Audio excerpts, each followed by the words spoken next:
A massive 94% of teenagers in the UK now use multiple social media platforms on a daily basis. An even crazier statistic is that 45% of these teens actually admit to being online almost constantly. If we don't count the amount of time spent sleeping, that's almost 16 hours a day spent online. Being a teenager can be hard. There are changes to both your brain and body that can affect how you think, learn, and behave. The way we as humans socially interact with each other can affect the development of the brain, particularly in the adolescent period. Excessive use of social media platforms is now being linked to alterations within the brain's reward pathway and with the increasing prevalence of depression in adolescents. In order to understand the brain's reward pathway, you need to think of a time where you felt particularly happy or unhappy in response to something, be that your favourite food or even a text off your friend. In every one of these situations, your brain will respond in a precise way. The feeling of being happy or unhappy is due to the amount of a certain feel-good chemical being released. This feel-good chemical or neurotransmitter is called dopamine and is thought to be a reward prediction signal. In response to something that is particularly rewarding, dopamine is released in the brain from a region called the ventral tegmental area onto the nucleus accumbens. In response to something negative or not as rewarding as you expected it to be, less dopamine will be released onto this region. There is a rewarding aspect to social media use.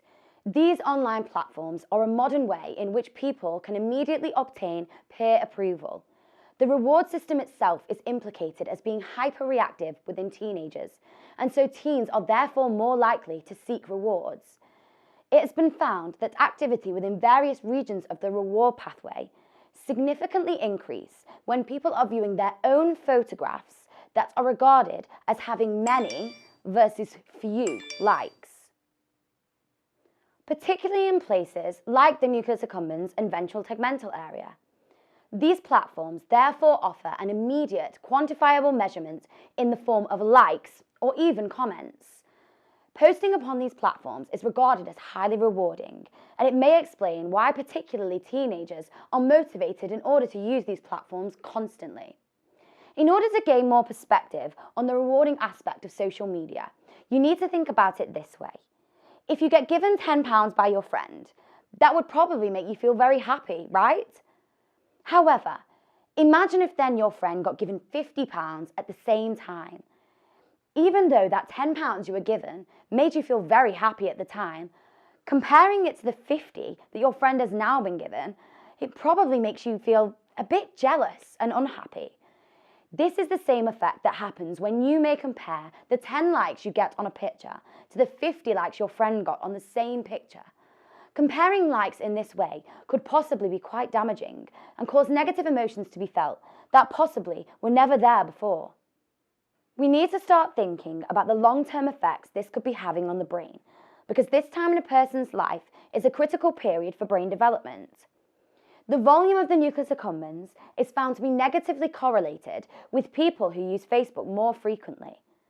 Furthermore, there was also found to be a reduced volume of this region in people that admitted to having an online social media addiction.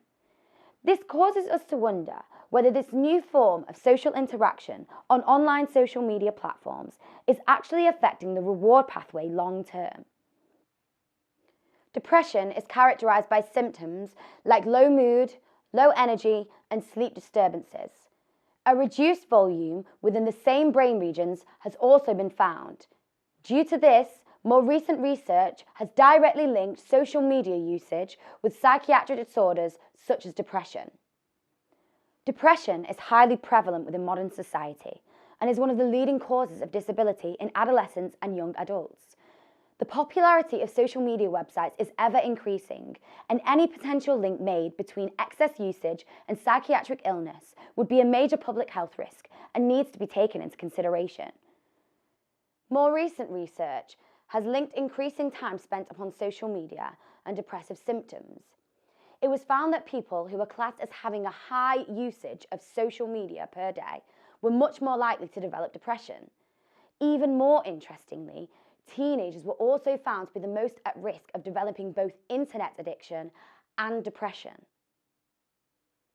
One thing that needs to be taken away from this is to actively think about the amount of time you're spending on your phone and on social media profiles. The answer will probably surprise you. Is social media making you feel happy? Is it as rewarding as you want it to be? In the short term, probably yes. But we can't guarantee that this feeling will last forever.